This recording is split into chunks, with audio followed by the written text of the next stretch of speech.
Hi, everyone. I'm Reverend Nikki Happy, the Director of Marketing and Engagement at One Spirit, and welcome to the Graduate Spotlight. I'm sitting here today with Ann Brussat. How are you? I'm really good today. Yes, thank you for asking. Great. And so please share with us who you are and what you're up to in the world. All right. Well, first of all, I'm a graduate of One Spirit in 2007. And I live now. I was for many, many years in New York City. So I was happy to be able to actually attend One Spirit in person, physically. And I'm now living in Claremont, California. Behind me, you will see the back of my house and an icon of St. Francis and the Birds created by the artist Frederick Frank.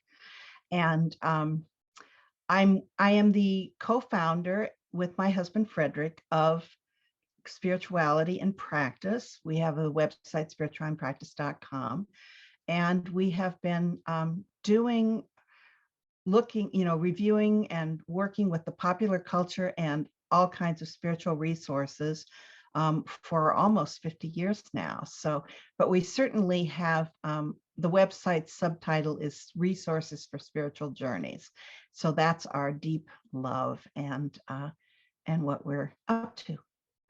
Great. And so you also have a new certificate program. Can you share a little bit about the name of it and just a brief overview?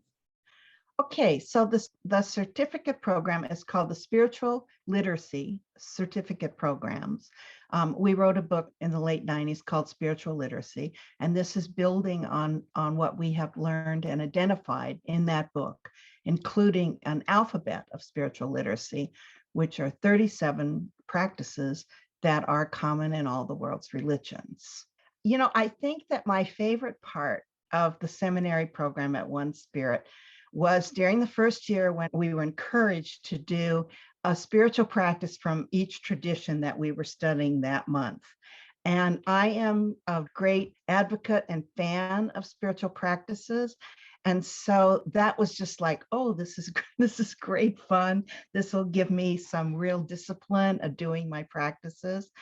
And that really has been the focus of my work, both before seminary, during seminary, and after. So for me, working with practices has been the heart of my work. And I work with my husband, Frederick, and we have really devoted our career to identifying signs of the spirit in the world around us and in our everyday life. And we call that spiritual literacy. For us, spiritual practices are how you develop your capacity for spiritual literacy. And we have found these 37 practices to be extremely powerful because they're bridges. They're bridges between the religions. All of the religions have these in common. They're also bridges to the spiritual independence or the non-affiliated or the nuns, they might call them. They're also involved in the practice of wonder or the practice of love, say. And then it's also, we've done a lot of work in the recent years on democracy, on practicing democracy and how to practices that enhance and enrich the democracy. And we've discovered that these particular practices are bridges across political and ideological and cultural divides. Discovering how these practices really are enhancing your capacity as a spiritual person and as a spiritual leader for everything from self-awareness to your capacity for empathy, to your capacity to connect and be open to different kinds of people and different situations, your love of the natural world, equanimity, all of these things. It's like we will say, you know, there's a word we hear a lot these days called, spiritual flourishing. And I think that spiritual flourishing is what happens when you work with these practices. So that all taken into account, we decided that we should develop a training program that really focused on these practices and really give people a deep immersion in these transformative practices. So what we've done is we've designed what we're calling the spiritual literacy certificate programs. There are 2 levels, so there's 2 9-month programs. And during the first level, we're going to spend a week on each of those 37 practices. So a week on attention, a week on beauty. And what we'll do is we'll be providing a live teaching, and also we'll be providing some book excerpts to read, some quotes to reflect upon, some practices to try. And then the whole class will be divided into small groups, and the groups will get together once a week and share what their experiences are, share the practices they've done, really have a little mini cohort for themselves. And then every month we will have a Zoom gathering in which we will kind of bring together our professor, Habib Boger. He will kind of synthesize what he's heard from the small groups over the month. And then we're going to have a guest teacher whom we're calling an exemplar. Well, they're pretty renowned spiritual teachers. It's people like Mark Nepo and Sharon Salzberg and Thomas More and Kabir and Camille Haminsky and Jamal Rahman. And each one of them, we've asked them to say, how do they practice one of the practices that the group will be working with in their life? So basically, you finish the first year and you really are equipped to use these practices in a lot of different ways in your work.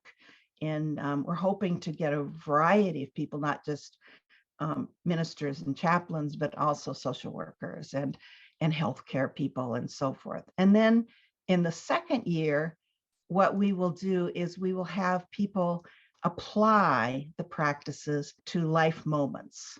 So we've been looking at, so what are the everyday moments that you can apply practices to?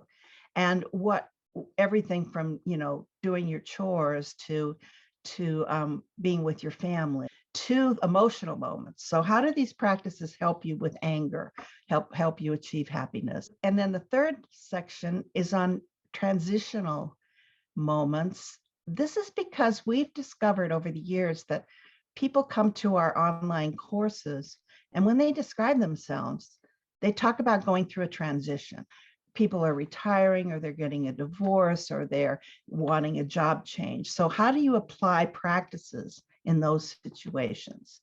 And then the fourth element of the second year is, how do you use practices to make yourself a stronger leader and increase your capacity to be of service to people? Say we wrote a second book called Spiritual RX, and that was based on the idea that people come to spirituality because some symptom presents in their life. There's something happening and they want a better way of dealing with it. And so we're going to work with that concept also throughout the second year, and just hope that by the end, what the goal for us, and we're really excited about this, is that we'll have a group of people that are trained to really be facilitators of spiritual literacy. And hopefully they will set up groups. Hopefully they will contribute to the website. They will go out in the world and do great things with this perspective.